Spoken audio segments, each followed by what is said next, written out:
Hey there. So, welcome back. Week 16. I'm just always shocked that this is still going on, that I'm capable of doing it week after week. I'm excited. I know that sounds funny, but I've never done this before, so it's wonderful. So, I wanted to talk this week about something that's heavy in my mind and that I see happen a lot, and maybe explain a little bit about where I'm coming from. So, my my colleague and I are working on another book called Forgiveness. It's called Let Go of What Isn't, and it's a guidebook on forgiveness. And we were talking with the counselor that we work with on the research for this, and he brought up a good point that most of us, not most of us, well, yeah, I'd say most of us have had childhood trauma. And I know you think, no, I had a great childhood. Of course you did. But when we're really little and we're experiencing life is challenging and some things are scary. And without explanation, we took them in as we're not sure what that means, or maybe we interpreted it wrong. Or if you truly did live in a traumatic household or community or whatnot, these traumas stay with us. They live in our subconscious. And even though you don't know they're there, they're there. And what happens with those traumas is they create a view of the world for us. So I don't know what you would call it other than they create a mental filter for you to live by. These are called cognitive distortions. Dr. Burns, I think was his name, that came up with it first, and there's 10 of them.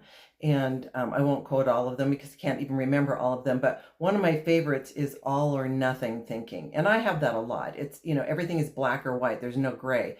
And I catch myself because the world is in, it's just kind of like there is no right, wrong. It's sort of everything in between. So that thinking doesn't really work, but that came from my youth and how I was trained with the environment that I grew up in. And so that's my mental filter. My mental filter says, it's never going to be this way again, or it's always going to be this way. That's all or nothing. It's just that isn't the way the world is, but that's my filter, and that filter makes me live a certain way. And that happens to all of us. And when you look around at people and how they live their life and what thoughts they're thinking, you have to realize, okay, I get that. Yeah, people struggle. They just do. They get frustrated about the craziest of things. Families fell apart when the political climate came as it is. It's just crazy. Why would you allow the political climate to change your family, right? No, please don't do that. Or it influenced friendships. What? So what is that mental filter that causes one to think that way? That's what I wonder. Is it all or nothing thinking? Is it, I don't know. So I'm one to teach analyzing what you're thinking, asking, is that true? And then taking it on as, okay, I want to believe that, or I don't want to believe that, or that is true for me, or it isn't true for me. Because we should be living the best life possible for what we have, because life is short. Really, honestly, life is very short. And so we should be living it to the best of our abilities and not auguring in on all these crazy things that don't make a difference. So I go back to that old DNA, and I don't know if I've talked to you about it. I know I talk about it in the course, but old DNA rules us. I want you to think back to the most ancient ancestors of ours that you can think of, and think about how they developed their thinking patterns. And it was mostly out of fear. It was mostly out of having to protect themselves. It was all based on survival. One of my favorite things is, to survive, we have to procreate. Well, to procreate, you have to be attractive. So we're all about keeping ourselves attractive and being cooler than the next person and being lovely so that we can attract somebody, so we can procreate and continue the race.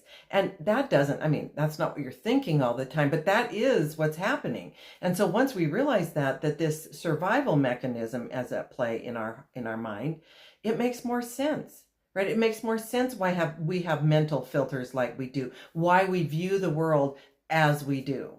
Right? And I also like to say there are no rules. There are laws, but there are no rules. These silly rules that people came up with, you've got to be this way and you've got to do that, and this is the way it should be. No, No, life happens and you make the best of it as you're going along. That's the best you can do. So trauma leads into mental filters. Now, mental filters make you feel like maybe you have to apologize for who you are. You should be sorry for how you are. No, that's not true. You shouldn't be sorry for who you are. You are who you are. Now, can we work on different characteristics that we have, or maybe we want to set goals to be this or that? Of course, but you should never have to apologize for who you are deep down. That should not happen.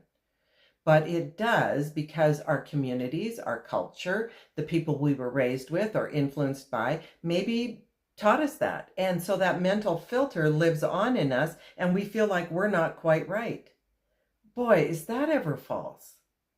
Now, the way that we handle those mental filters, depending on the severity of them, is that we tend to do addictive behaviors to calm the beast, I call it. So maybe you drink too much because you want to get a little numb and not have to think about that anymore. Or maybe you exercise like a fiend, like I exercise a lot, but not that much. I'm not crazy about it. I do enough to be very fit. But some people just exercise hours, they overdo it. Or maybe you are imbibing in some sort of drugs of some sort, or maybe you overdo it on sleeping pills, or I don't know. But whatever it is, that addictive behavior is trying to numb out the cognitive distortions, those mental filters that we have. You want to quiet them. And I know I did that for years. I wanted to quiet it. So I'd have 2 or 3 drinks every night to numb that so that I could quiet that voice. Well, I gave up drinking because I don't want to spend my life doing that. I don't want to spend my life numbing away something.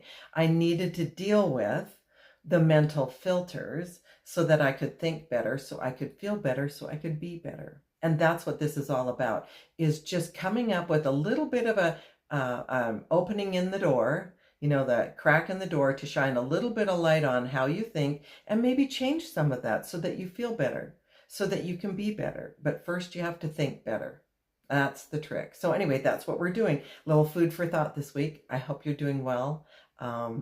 I hope, it's all right now for me, it's summer, and I hope it's summer for you, even if it's just in the way you think.